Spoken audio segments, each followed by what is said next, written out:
کا اصول اہل علم نے بتایا ہے کہ 7 سال تک بچے کو سینے سے چمٹا کے رکھو. 7 سال سے لے کر 14 سال تک بچے کو غلام بنا کے رکھو. 14 سال سے لے کر 21 سال تک بچے کو دوست بنا کے رکھو. اس کے بعد 21 سال کے بعد ان کی تربیت مکمل ہو جائے گی. یہ 3 مراحل ہیں. پہلے 7 سال گود میں اٹھا کے رکھو، اور آج بھی بعض جگہ پہ، یہاں جاپان کے اندر اب انہوں نے اجازت دیا کہ 7 کے 8 سال کے بعد بچہ اسکول جائے گا. پہلے 10 سال تک غالباً ان کا تھا، 10 سال تک وہ اسکول نہیں جانے دیتے تھے بچے کو، کہ ماں ہی تربیت کرے. سب سے بہتر تربیت کی درس گاہ، آماج گاہ یہی ہے ماں کی آغوش. تو یہ جو 3 ساڑھے 3 سال کے بچوں کو ہم ماں اپنے سے دور کرنے کی کوشش کرتی ہے، نہیں، 7 سال بچے کو سینے سے چمٹا کے رکھے اور زیادہ وقت ماں دے، اور عمل سے سیکھتا ہے. اس لیے جب کوئی ماں باپ بن جائے تو اپنی عادتیں پرانی چھوڑ دیں اور اچھی عادتیں اختیار کرے، تاکہ وہ عادتیں اولاد کے اندر منتقل ہوں. الوالد سر لابیہ، عمومی قاعدہ یہ ہے کہ والدین کا عکس ہوتی ہے اولاد، والدین کا راز ہوتی ہے اولاد. بہت سارے لوگ آتے ہیں ہمارے پاس، جناب یہ ہمارے بچوں کو کوئی تعویذ دے دو، کوئی ان کے لیے دم کر دو، ان کو اپنا مرید بنا لو، ان کو اپنے پاس رکھ لو، ان کو اپنی صحبت میں رکھو. یہ نماز بھی نہیں پڑھتا، چلو ہم نہیں پڑھتے تو یہ تو پڑھے. تو میں کہتا ہوں جب آپ نہیں پڑھتے تو یہ کیوں پڑھے؟ یہ کیسے؟ یہ اصول یہ ہے کہ آپ کریں گے تو یہ کرے گا، لیکن آپ کہتے ہیں کہ ہم نہیں کرتے یہ تو کرے. ایک چور بھی چاہتا ہے کہ میرا بیٹا ولی ہو. جس طرح آپ ماحول فراہم کریں گے اس طرح کا جو ہے وہ عکس آپ کا اولاد ہوگی. حضور نے فرمایا ہر پیدا ہونے والا بچہ فطرت اسلام پہ پیدا ہوتا ہے، فطرت سلیمہ پہ پیدا ہوتا ہے.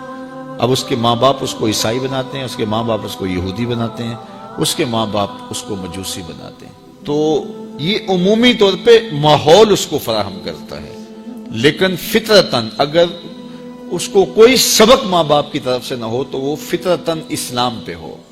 کیونکہ فطرت سلیمہ یہ ہر شے کی اصل ہے.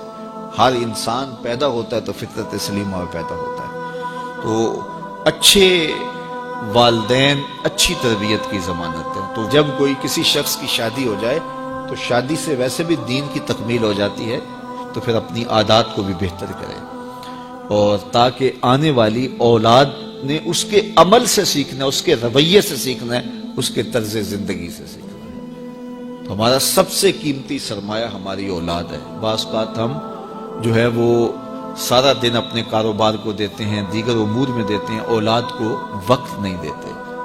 تو اولاد کو وقت چاہیے ہوتا ہے، اور اولاد کو وقت دینا چاہیے، اور اولاد کو وقت دینے سے ان کی اچھی تربیت ہوگی. وہ آپ کے پاس بیٹھے اٹھیں گے، آپ کی باتیں سنیں گے، آپ کے عمل دیکھیں گے، آپ کے رویے دیکھیں گے، تو پھر ان کے اندر اس کا عکس پیدا ہوگا. آپ کی روایات ان کے اندر منتقل ہوں گی، آپ کی عادات ان کے اندر منتقل ہوں گی. آپ کے حق کیا ہیں، اپنے اخلاق کیا ہیں، اپنی اقدار کیا ہیں. اگر وہ صالح ہیں تو صالح منتقل ہوں گی، اگر وہ صالح نہیں ہیں تو پھر جو ان کی عادات ہیں وہ ان کے اندر منتقل ہو پائیں گی. تو اس لیے ہمیں اولاد کی تربیت کرنے کے لیے سب سے پہلے اپنا جائزہ لینا ہوگا، اور پھر اس کو اولاد میں منتقل کرنا ہوگا. یہ کوئی ایسی گولی نہیں ہے کہ جو ہم خود نہ کھائیں اور ان کو کھلا دیں اور ان کو شفا ہو جائے. یہ گولی ہمیں خود بھی کھانی پڑے گی، پھر ان کو کھلانی پڑے گی. تو اس لیے قرآن نے کہا قُوا أَنفُسَكُمْ وَأَهْلِيكُمْ نَارًا وَقُودُهَا النَّاسُ وَالْحِجَارَةُ. اپنے آپ کو اور اپنی اولاد کو، اپنے اہل و عیال کو جہنم کی آگ سے بچا لو، جس کا ایندھن انسان اور پتھر ہیں. اپنے عمل اتنے خوبصورت بناؤ، اپنے رویے اتنے پاکیزہ کر لو، اپنا انداز اتنا خوبصورت بنا لو کہ تمہارے رویے اور تمہارا انداز تمہاری نسلوں میں منتقل ہو، اور وہ بھی جہنم کی آگ سے بچ جائیں اور تم بھی جہنم کی آگ سے بچ جاؤ. لیکن اگر تمہارے رویے خوبصورت نہ ہوئے، عمل خوبصورت نہ ہوا. اولاد کی تربیت میں سب سے اہم چیز کیا ہے؟ ہم سمجھتے ہیں کہ تربیت میں ہماری گفتگو اثر انداز ہوگی، ہم دلائل کے انبار لگا دیں گے اور اولاد کو قائل کر لیں گے. اولاد قائل کرنے سے نہیں سیکھتی، اولاد آپ کے عمل سے سیکھتی ہے. ہم کہتے ہیں اولاد جب بڑی ہوگی، جب سمجھدار ہوگی تو پھر ہم ان کی تربیت کرنے لگیں گے، لیکن اس وقت وہ اس مرحلے سے نکل چکی ہوتی ہے. ماں باپ یہ سمجھتے ہیں ابھی تو یہ بولتے بھی نہیں ہیں، ابھی جو ہم کہتے ہیں وہ سمجھتے بھی نہیں ہیں، لیکن جو آپ کر رہے ہو اس کو سیکھتے ضرور ہیں. جو نابینا ہوتا ہے اس کی آنکھیں نہیں ہوتی لیکن دیگر اس کے حواس زیادہ کام کر رہے ہوتے ہیں۔ جب بچہ بول نہیں رہا ہوتا اور بچہ جب سمجھ نہیں رہا ہوتا تمہاری گفتگو کو، تو اس کی کاپی کرنے کی جو حس ہوتی ہے، نقل کرنے کی جو حس ہوتی ہے، وہ بہت زیادہ ہوتی ہے۔ تو وہ وقت ہوتا ہے اولاد کو سکھانے کا۔ اس لیے میرے حضور نے ارشاد فرمایا کہ اپنے گھروں کو قبرستان نہ بناؤ۔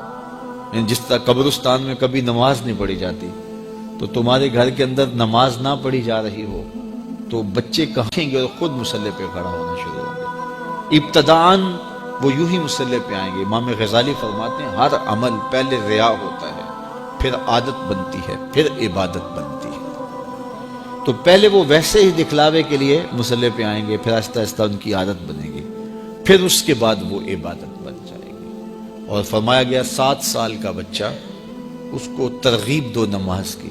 10 سال کی عمر ہوگی اور ابھی تک نہیں پڑھتا، تو پھر اس کو مار کر کے ہلکی ضرب سے اس کو زود و کوب بھی کیا جا سکتا ہے اور اس کو نماز کا خوگر بنایا جائے، تاکہ بلوغت سے قبل وہ نماز کا عادی بن جائے۔ اور آپ کو یہ بتاؤں کہ جو عمل بچے بچپن میں کرتے ہیں بلوغت سے پہلے، مثال کے طور پہ نماز پڑھتے ہیں، ابھی ان پہ نماز فرض نہیں ہوئی، واجب نہیں ہوئی۔ اس طرح چھوٹے بچے روزہ رکھ لیتے ہیں، 8 سال کے، 7 سال کے، 6 سال کے بچے روزہ رکھ رہے ہوتے ہیں۔ پھول جیسے بچے دوپہر کو کملا جاتے ہیں تو مائیں پریشان ہو جاتی ہیں، تو وہ انہیں بعض اوقات خلوت میں لے جا کے کہتی ہیں کہ یہ دودھ پی لو، یہ چیز لے لو، کوئی دیکھ نہیں رہا۔ تو وہ بچے مانتے نہیں کہ نہیں، ہمارا اللہ دیکھ رہا ہے، ہم نے روزہ نبھانا ہے۔ تو وہ شام کے وقت کتنے بے دل سے ہوئے ہوتے ہیں، لیکن اس کے باوجود روزہ نبھا جاتے ہیں۔ اس طرح عمرہ کرتے ہیں بچے، حج کرتے ہیں بچپن کے اندر، اسی طرح جو ہے وہ نمازیں پڑھتے ہیں اور دیگر نیک عمل کرتے ہیں۔ تو وہ ابھی تو نہ ان کے لیے نماز واجب ہوئی، نہ ان کے لیے روزہ واجب ہوا، وہ بچے بلکہ شب بیداریاں کرتے ہیں، راتوں کو جاگتے ہیں بچے۔ یہ حفظ القرآن جو بچے کر رہے ہوتے ہیں، تو یہ اتنی زیادہ محنت کر رہے ہوتے ہیں کہ آدھی رات اٹھ کے تو اپنا سبق یاد کر رہے ہوتے ہیں اور سارا دن قرآن مجید پڑھ رہے ہوتے ہیں۔ اس طرح سے نظامی کے بچے جو بھی نابالغ ہوں، تو جو بچے ابھی بالغ نہیں ہوتے، تو جو عمل کرتے ہیں وہ نمازیں ہیں، روزے ہیں، حج ہے، عمرہ ہے، یا کوئی اور نیک عمل ہے، سارے کا سارا ثواب ماں باپ کے نامہ اعمال میں درج ہوتا ہے۔ اب مجھے بتاؤ، چھوٹا بچہ جب روزہ رکھتا ہے اور کمزوری کے باوجود وہ شام تک روزہ لے جاتا ہے، اور پھر اس وقت جب روزہ افطار کرتا ہے سارے دن کی بھوک اور پیاس کاٹ کے، تو مجھے بتاؤ کہ ان کا رب کتنا خوش ہوتا ہوگا۔ اور چونکہ نہ تو اس کے اندر کوئی تصنع ہے اور نہ کوئی اور بات، ان کا عمل ہی عمل ہے، اس میں خلوص ہی خلوص ہے، تو پھر وہ ماں باپ کے نامہ اعمال کے اندر وہ نیکیاں درج ہوتی ہیں۔ تو اولاد کو بچپن کے اندر آپ جو تربیت دیتے ہیں، تو وہ جو عمل کرتے ہیں، ایک تو ماں باپ کے کھاتے میں اس کا عمل، اور دوسرا بالغ ہونے سے قبل ان کی عادت پختہ ہو گئی، تو والدین کی ذمہ داری ہے کہ ان کو جو ہے وہ صالح تربیت